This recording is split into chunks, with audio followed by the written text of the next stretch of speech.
क्या मरियम को पासपोर्ट वापस मिलना चाहिए? अथर, आपकी क्या राय है? जहां तक ये ताल्लुक है कि किसी का पासपोर्ट उनको वापस मिलना चाहिए नहीं मिलना चाहिए, आइन के अंदर बुनियादी हकूक हर किसी को हासिल हैं, और अगर आइन और कानून के मुताबिक कोई ऐसी गुंजाइश है तो अदालत, मुझे पता है और मुझे यकीन है कि उसी के मुताबिक फैसला करेगी, और जो भी वो फैसला करेगी मरियम बीबी को भी मानना चाहिए और हमें भी मानना चाहिए। और मेरे पर जहां तक मेरी जाती राय है, उनको पासपोर्ट दे देना चाहिए। देखिए, अगर क्या हुआ कि वो जमानत पे हैं, क्या हुआ कि अगर उनके जो वालिद हैं वो अदालतों को मतलूब हैं, ये दोनों मोअज़्ज़िज़ शख्सियात हुकूमत की मीटिंग्स में शिरकत कर रहे होते हैं, मुल्क के जो अहम फैसले हैं उनके ऊपर इनकी मुशावरत होती है और इनकी मुशावरत से वो फैसले होते हैं। ये ट्विटर पे कह रहे हैं या आप सीरियस हैं? नहीं नहीं, मैं सीरियस कह रहा हूं, आपको पता नहीं है मैं मुस्लिम लीग नून नजरियाती का वोटर हूं। अच्छा, मैं सीरियसली कह रहा हूं। अच्छा, मैं ये कह रहा हूं कि ये ट्विटर के ऊपर वाज़ेह हो गया। जी, ये ट्विटर के ऊपर वजीर खजाना को बता रही होती हैं कि इस तबके के ऊपर टैक्स ना लगाओ, और वजीर खजाना कहते हैं यस मैडम, ठीक है, ऐसा ही होगा। तो जब आप पूरी हुकूमत चला रही हैं, आप पूरा मुल्क चला रहे हैं, ये सारी वही शख्सियात हैं, क्या हुआ ये अदालतों को मतलूब है या इनके ऊपर कोई केस है? तो पासपोर्ट तो एक छोटी सी चीज है, पासपोर्ट वापस करना कौन सी ऐसी कोई बड़ी चीज है? वो तो हुकूमत को खुद ही इनको दे देनी चाहिए, वापस इनको पासपोर्ट दे देना चाहिए। तो मुझे तो उसमें कोई हर्ज नहीं नजर आता। तो पासपोर्ट जाहिर ही बात है वो कुछ बाहर ट्रैवल करने के लिए लेना चाह रही होंगी ना, तो चली जाएं वो बाहर। तो उनकी देखें, आपने मुखालफत नहीं करनी अगर कल को वो चली गई। नहीं, अगर वो मुल्क के अंदर हैं तो मुल्क के अंदर रह के कौन से उनके खिलाफ कोई केसेस चल रहे हैं, कुछ हो रहा है, मुल्क के अंदर रह के वो हुकूमत चला रही हैं, पाकिस्तान को चला रही हैं, हर चीज में उनकी मुशावरत शामिल होती है। तो वो अगर मुल्क से बाहर भी चली जाएंगी, उन्हीं के जो कजन्स हैं जो मतलूब हैं वो भी तो पूरी दुनिया में घूम रहे हैं इनके चाचा के साथ, कभी वो सऊदी अरब जाते हैं, कभी तुर्की जाते हैं, और उनके वालिद भी जो है वो भी लंदन बैठे हुए। तो ये चली जाएंगी तो क्या होगा? मेमन अतर कह रहे हैं सरकास्टिक सी टोन में कि दे दें, क्या फ़र्क पड़ता है, चली जाएं मुल्क से बाहर, बिल्कुल कबूल हो जानी चाहिए। बाकी उनके वालिद साहब को भी तो इजाज़त मिल गई बाहर जाने की, तो उनको भी पासपोर्ट मिल जाएगा, तो कौन सी बड़ी बात हो जाएगी? देखिए रीना, अतर तो चले सरकास्टिकली बात कर रहे हैं, लेकिन मेरा जवाब भी हाँ नहीं है, उनका भी जवाब आज एटलीस्ट इस चीज पे तो हम सेम पेज के ऊपर हैं। बात ये लीना ने ना अपने सार्केज्म के अंदर महमल बड़ी मानी खेज बात भी की है। ये जो नवाज शरीफ वाली बात कर रहे हैं ना, वो इसको जरा गहराई में जाएं। नहीं, जो मानी हेज बातें कर रहे हैं वो भट्टी साहब को तो पिछली पॉपुलैरिटी वाली बात मानी हेज समझ नहीं आई, जबकि उनकी पार्टी में पीटीआई भी यही कहती रही है। लेकिन चले इसके अंदर देखिए लीना, बात ये है कि केस पे उनको जो बेल मिली हुई है वो मेरिट के ऊपर उनको बेल। नहीं, भट्टी साहब को तो हमें समझ ही नहीं आती सरकाज़म की। लेकिन चलें, मैं बात ये कर रही हूँ कि देखिए मेरिट के ऊपर भी केस में बेल भी मिली हो, उसके अलावा ये कि क्या वो कोई फ्लाइट रिस्क है, आप जो है एक फ्रीडम को कर्टेल करने की कोशिश करें, फंडामेंटल फ्रीडम होते हैं, किस तरीके से पासपोर्ट जो है वो कब से उनके पास है, इस तरीके से ये होना नहीं चाहिए। और वैसे भी इसके ऊपर मैं आपको एक बात बताऊँ, जिस तरह अभी अतर ने भी जवाब दिया, इनके सियासी मुखालफिन को भी कोई एतराज नहीं होगा, क्योंकि उनको भी ये पता है कि ऐसा तो नहीं हो सकता कि मरियम नवाज साहबा बाहर चली जाएं, अगर वो सफर करती हैं तो क्या वो वापस नहीं आएंगी, जबकि यहाँ पर उनका एक सियासी करियर सामने है, सबके सामने नजर आ रहा है कि उनका एक फ्यूचर भी है सियासत के अंदर। फिर किस तरीके से उन्होंने अगर कैंपेन भी लीड करनी है इसके अंदर, तो बल्कि बहुत सारी ये भी क्या सराहियां हो रही हैं कि आगे सक्सेसर कौन होगा कौन नहीं होगा, मियां नवाज शरीफ साहब क्या चाहते हैं, फिर कोई ऑफिस में उनको कितना किरदार देना चाह रहे हैं। तो उनके सियासी मुखालफिन को तो एक्चुअली बहुत अच्छा लगेगा कि वो बाहर चली जाए, फिर बाहर ही रहे, क्योंकि वो तो उस चीज का उनको तो फायदा होगा। ठीक है, मियां नवाज शरीफ साहब के जाने से भी वो अगर अभी तक वापस हैं, इवेंचुअली तो मियां नवाज शरीफ साहब को भी वापस आना पड़ेगा ना, इन्हीं कोर्ट से अपना नाम क्लियर करना पड़ेगा, वरना तो सारी जिंदगी बाहर रहेंगे, वरना तो आ ही नहीं सकते। तो क्या मरियम नवाज साहब बाहर इसलिए जाना चाह रही कि उन्होंने सारी जिंदगी के लिए वहां रहना है, या वापस ही उन्होंने अपनी सियासी करियर उन्होंने अपना खत्म करना है? सारी बातें नहीं, वो अगर जाना भी चाहती है, एक पासपोर्ट जिस तरीके से रखा हुआ है और इस केस के मेरिट के ऊपर सारा कुछ इस पे बात हो चुकी है, और ये चीज तो वापस होनी चाहिए, क्योंकि आप किसी के फंडामेंटल फ्रीडम्स को इस तरीके से कर्टेल नहीं कर सकते। अगर वो फ्लाइट रिस्क है तो फिर अदालत वो भी वाजे कर देगा फ्लाइट रिस्क। लेकिन किस तरह महमल, यहाँ पर सवाल ये भी है कि इसके ऑप्टिक्स क्या जाएंगे। ठीक है, एक तरफ तो ये बात ठीक है 4 साल से नैब ने पसू नहीं किया, रेफरेंस दायर नहीं किया इस केस में, लेकिन फिर जमानत पे भी तो है ना मरियम नवाज। तो अगर एक केस है, क्या वो बेहतर नहीं है नून लीग के लिए सियासी तौर पर भी कि एक नया क्यों महाज अपने लिए खोले, आराम से यहाँ पर बैठे और कर लें? अलीना, इस पे क्या ऑप्टिक्स है, यहाँ पर क्या ऑप्टिक्स? नहीं, मुझे आप बताएं कि इकामा के ऊपर यहाँ पर ऑप्टिक्स ये है कि अगर उन्होंने जमानत ली है एक लिजिट तरीके से और कोर्ट ने उनको कहा कि अपना पासपोर्ट सरेंडर कर दें, तो ठीक है, कोई मसला नहीं है, अपने केस के ऊपर आगे अपील कर दें, देखिए उसमें कैसे चलता है कैसे नहीं चलता। इरशाद भट्टी साहब, क्या राय है आपकी? मैडम शेख, क्या छोटी छोटी कार्रवाइयों में हम पड़े हुए हैं। यहाँ बड़ी बड़ी वारदातें हो गई हैं, हुकूमत बदल गई है, मुल्ज़म इक़्तिदार में आ गए हैं, जिन पर फ़र्द जुर्म थी वो मुल्क चला रहे हैं, नैब ख़त्म हो गया है, मुल्ज़मों और मुजरमों की फ़रिश्तें बदल गई हैं, नवाज शरीफ इसाक डार के पासपोर्ट बन गए हैं, नवाज शरीफ 2022 की सियासत का वर्ल्ड कप जीत चुके हैं, और चौधरी शुगर मिल के जो शरीक मुल्ज़म हैं, कभी सऊदी अरब के शाही महल में होते हैं, कभी तुर्की के सरबराह की टेबल पर होते हैं। और आप कह रही हैं कि मरियम नवाज साहबा को पासपोर्ट नहीं मिलना चाहिए, फ़ौरन दें, फ़ौरन मिलना चाहिए। ये फंडामेंटल राइट 5% के हैं, बाकी सारी कौम मेंटल है, और बुनियादी हकूक़ 5% के हैं, बाकी 95 सैलाब, महंगाई, बेरोज़गारी के में बह गए हैं उनके बुनियादी हकूक़। ये चौधरी शुगर मिल वही है मैडम शेख जो 1992 में तामीर हुई। 410 मिलियन की मनी लॉन्ड्रिंग के इल्ज़ाम थे। हुसैन नवाज, हसन नवाज, नवाज शरीफ, मरियम नवाज, यूसुफ अब्बास, हमजा शहबाज, सलमान शहबाज, पता नहीं किन किन को बुलाया गया, कौन कौन से मुल्ज़म। और चनियोट वाली ये चौधरी शुगर मिल के जब 27 अप्रैल 2020 को मरियम नवाज साहबा ने वो पासपोर्ट के लिए वो दी थी, यानी 27 को तो उन्होंने वापस ले ली दरखास्त, लेकिन जब वो दी थी 3 बेंच टूटे थे, 3 बेंचेस ने माजरत की थी। और ये वही चौधरी शुगर मिल है जिसमें 13 सवाल नवाज शरीफ साहब से पूछे गए थे, एक सवाल का जवाब भी तसल्ली बख्श मुबैना तौर पर नहीं दे सके थे, और हर सवाल के जवाब में फरमाया था कारोबार का हुसैन नवाज से पूछें, और हुसैन नवाज लंदन में थे। मैडम शेख, आपने शुरू में कहा हमारा इशू इस वक्त मरियम का पासपोर्ट नहीं है, सैलाब है, महंगाई है, बेरोजगारी है, गुर्बत है, और जेलों में जो पड़े उनको कदम कदम पर छितर है, और पुलिस जो रिफॉर्म्स हैं, अदलिया रिफॉर्म्स हैं। हमारे इशू और हैं, मरियम नवाज साहबा के इशू और हैं। पासपोर्ट दिया जाए और फिर कभी वापस ना लिया जाए, सारों को पासपोर्ट दें, ये खत्म करें। जब नैब खत्म हो गया, हम क्या केसेस कौन से रह गए? सर मसला बताऊं क्या है, हमारा इशू इसलिए है कि अगर अभी वो मुजरिम है, उनका स्टेटस ये है वो मुजरिम है और वो बेल पे है, राइट। सो हमारा इशू ये इसलिए है क्योंकि अगर किसने कहा है इस तरह से वो रिक्वेस्ट किसने, इस मुआशरे में कोई है? सर नहीं, हमारा जानना ये जरूरी है इस मुआशरे में हम जो वाकई में बार सेट करते हैं। ए मेरी मासूम, सर एज इंडिपेंडेंट साफी हमें जानने का बिल्कुल हक है और हमें आवाम को बताना चाहिए। सवालों वाली नहीं, मासूम सवालों वाली मैडम शेख, अल्लाह ने आपको सेहत दी है, अल्लाह आपको सेहतमंद रखे। ये कौन से मुजरम और मुल्जम कह रहे हैं? ये हमारे हुक्मरान पैदाइशी हैं, इन्होंने ऊपर हुक्मरानियां करनी है। ये तो छोटी छोटी चीजें हैं, ये गुजर जाएंगे पुलसरात।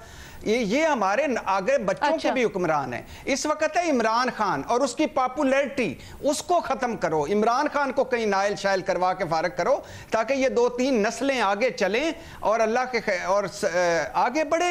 कौन कह रहे हैं कि मुल्जम है, मुजरम है, सियासत कर रही हैं, वो पार्टी के फैसले कर रही हैं, वो तकरीरें कर रही हैं।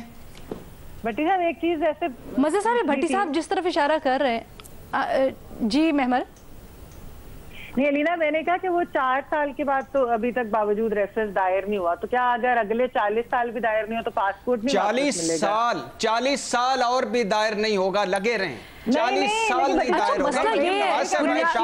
हमारा बुनियादी मसला ये है कि हमें पता नहीं चलता, आपने पहले नैब मुका दी है, प्रेस कॉन्फ्रेंसेस होती हैं, हमें पता नहीं चलता कि क्या असलियत है क्या नहीं है। भट्टी साहब चौधरी शुगर मिल्स का तो इस केस में बता रहे हैं, रमजान शुगर मिल्स आज देख लें, इतना प्रेस कॉन्फ्रेंसेस हुई, इतना सब कुछ हुआ, इतने अरसे से चल रहा है, अब हमें बताया जा रहा है आज नैब ने वापस भिजवा दिया जी रमजान शुगर मिल्स भी। ये बताए ना मजे साहब, बुनियादी सवाल यही है सर, बुनियादी नुक्ता यही है। मजे साहब को शामिल गुफ्तगू करते हैं, मैं सब बुनियादी नुक्ता यही है सर, हमें पता ही नहीं चलता क्या है क्या नहीं है। अब भी टेक्निकली तो वो मुजरिम है, जमानत पर उनका पासपोर्ट अदालत ने रखा, अब वो वापस मांग रही हैं।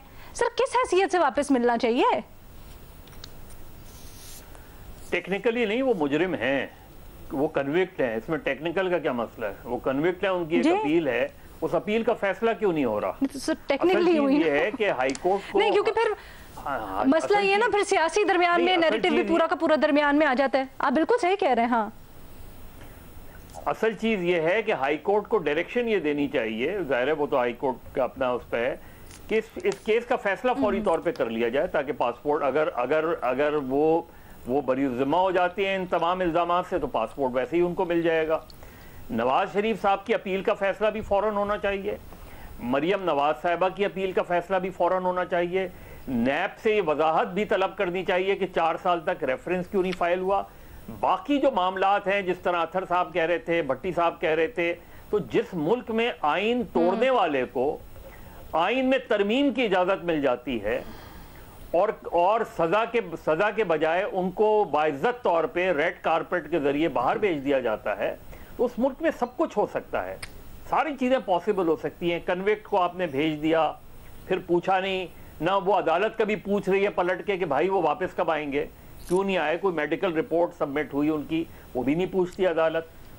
तो असल चीज ये है कि इस केस का फौरन फैसला हो जाना चाहिए, और यही हाई कोर्ट की मेरा ख्याल है डायरेक्शन होनी चाहिए, ताकि उनको उनका पासपोर्ट मिल जाए। वो अगर उनकी अपील एक्सेप्ट हो जाती है, वो बरी हो जाती है, तो इससे अच्छी क्या बात हो सकती है।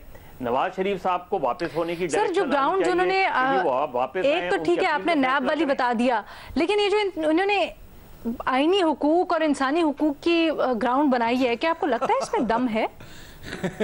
तो इंसानी हुकूक की बुनियादी चीज तो ये कि उनके केस का फैसला होना चाहिए। असल तो बुनियादी हुकूक ये हैं कि अगर मेरा केस का फैसला जो है वो पेंडिंग है इतने सालों से, तो पहली मेरी प्ली तो ये होनी चाहिए कि इसका फैसला फौरन हो, या ये बात है कि आप खुद नहीं चाहते कि फैसला हो। तो असल चीज तो ये है कि बुनियादी हुकूक क्या हैं किसी भी शख्स के, कि जस्टिस डिनाइड, ये आम बात है, justice delayed is justice denied, तो उस पर हो जाए, एक डायरेक्शन दे दे हाई कोर्ट के जी फौरी तौर पे इनके केस का फैसला हफ्ते 2 हफ्ते में कर दिया जाए। तो उसमें अगर वो बरी हो जाती हैं तो उनको पासपोर्ट उन्हें मिल जाएगा, खत्म हो गई बात। और मियाँ साहब के अपील का भी फैसला हो ताकि ये बहम खत्म हो जाए। अभी तो वो कन्विक्ट हैं, तो अगर उनकी अपील एक्सेप्ट होती है, वो हो सकता है बरी हो जाए। तो असल जो चीज है वो ये है कि उनके केसेस का फैसला होना चाहिए, और क्या वजह है कि नैब ने 4 साल तक ये रेफरेंस फाइल नहीं किया। तो वो रेफरेंस तो वैसे ही महमल हमारे पैनल पे वाहिद हैं जो कह रही हैं कि बिल्कुल होनी चाहिए, बाकी आप तीनों नहीं की ऑप्शन दे रहे हैं। मैं चाहूंगी महमल को हम थोड़े से सेकंड्स दे दें बिफोर क्लोजिंग, ताकि वो जवाब दे सके। महमल, मैं हाँ का ऑप्शन ले रहा हूँ, मैं हाँ का ऑप्शन ले रहा हूँ। जी सर, आपकी मुझे गुनाहगार वो जो धीमी सी हंसी है ना अथर और भट्टी साहब की, उसमें नहीं, उससे क्या फर्क पड़ता है? गुनाहगार ना करें मैडम शेख, मुझे गुनाहगार ना करें। आप महमल को वैसे वक्त देना चाहती हैं तो दे ले, लेकिन मुझे गुनाहगार ना करें। नहीं भट्टी साहब प्लीज आप भी ना, नहीं ये आप विकेट के दोनों साइड पे ना खेलें, आप सीधे सीधे बताएं आपके आंसर में जो पता चल गया। अच्छा है कि वो बड़े आराम से आप लोग खेल रही थी, मेरी दोनों तरफ, एक तरफ आपने फील्डिंग लगा ली है, मैंने दूसरी तरफ ही खेलना है ना। सर आप तो छोड़े, अंपायर भी आप ही हैं, आप क्या बात करते, विकेट को छोड़े। नहीं लीना देखे, ये मरियम नवाज के मामले में भट्टी साहब कोई विकेट की दोनों तरफ नहीं खेलेंगे, ये आप देखें, ऐसी बात ना किया करें, वो एक और मामले पे होता है, इस पे नहीं होता। नहीं महमल बताएं कितना मकबूल है इमरान खान, ये इस पे जरा बहस करें ना। भट्टी साहब मैं तो आपके साथ इस वक्त सबसे पॉपुलर चले अच्छा, तो इसकी कैसे कोई बटन भट्टी साहब डी ट्रैक ना करें ना डिस्कशन को, भट्टी साहब रुक जाए, डी ट्रैक ना करें डिस्कशन को। महमल आई हैव टू क्लोज, मुझे जल्दी से जरा ये बता दें महमल, आई हैव टू क्लोज, मुझे जल्दी से ये बता दें, आप समझती हैं कि बिल्कुल उनको इजाजत होनी चाहिए, कोई उसमें इफ्स एंड बट्स नहीं है?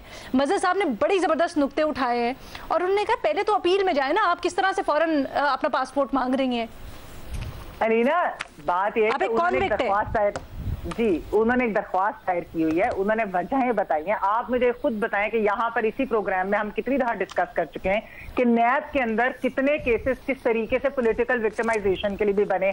जुडिशरी के फैसले हैं, ये हम नहीं खाली कहते, जुडिशरी के फैसले हैं कि जहां ये बताया गया कि किस तरह से पॉलिटिकल टूल की तरह इस्तेमाल किया गया। हमने देखा कि जब नैब चेयरमैन की एक वीडियो आती है उसके बाद क्या हुआ, उसके ऊपर बहुत डिटेल प्रोग्राम हो चुके हैं जी। जो पिछले नैब चेयरमैन की बात, जिनकी वीडियो तो एक ही आई है ना। भट्टी साहब बात कर रहे हैं ना मेमल को।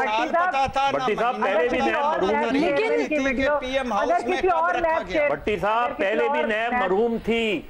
आपके पूरे जवाब के ऊपर मजहर साहब का एक जुमला भारी भट्टी साहब, मजहर साहब से मजहर साहब भी यही कह रहे हैं ना नैब के ऊपर।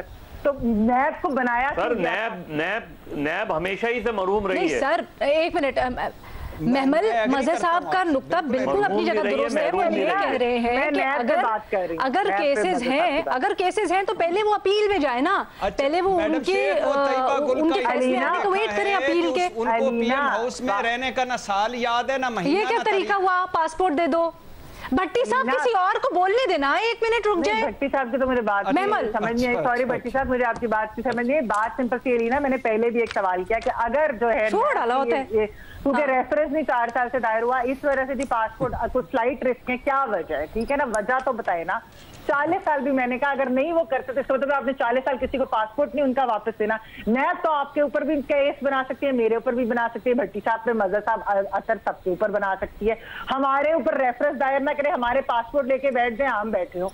मैं एक बात कर रही हूँ ना, नैब का हमें मालूम है कि किस तरीके से काम हुआ, किस तरीके से केसेस खत्म हुए, किस तरीके से केसेस जो है वो बने। वो कह रहे हैं किस तरह से इंतकामी कार्रवाइयों के लिए सियासी तौर पर नैब इन्फ्लुएंस्ड रहा। मेरिट पे बेल मिली हुई है, बहुत सारी चीजें मेरिट के ऊपर बेल मिली हुई है ना, वो भी अदलिया नहीं दिए, वो हमने नहीं तो उस बेल के ऊपर ही तो जमा करवाया था ना उन्होंने। जी जी जी, यही कह रही हूँ अलीना कि ये तो अब जाहिर बात है अदालत ने इस दरख्वास्त के ऊपर करना है, मैंने आप लेकिन क्या आप किसी का या तो वो बाहर चली जाएंगी, क्या उनको अपनी सियासत यानी कि। भट्टी साहब रुक जाए, आपने कुछ नहीं बोलना मजहर साहब जी। चले देखिए, नैब तो हमेशा, देखिए नैब तो हमेशा से महरूम और मरहूम रही है। नैब कभी भी हमें जिंदा नजर नहीं आई है। लेकिन असल चीज क्या है, असल इशू क्या है, क्यों पासपोर्ट जो है वो उन्होंने सरेंडर किया? इसलिए कि एक केस पेंडिंग है। ये केस इतने सालों से क्यों पेंडिंग है? क्यों नहीं इसका फैसला फौरन होता? तो कोर्ट की डायरेक्शन तो ये होनी चाहिए कि इसका फैसला हफ्ते 2 हफ्ते में कर दिया जाए। इसमें क्या कबाहत क्या है इस चीज में? उनकी अपील उनका राइट है, उनकी अपील फौरन सुनी जाए, उस अपील पर दोनों की अपील पर फैसला कर दिया जाए ताकि उनको पासपोर्ट मिल जाए। ठीक है जी, इस डिबेट को यहीं पे क्लोज कर दें।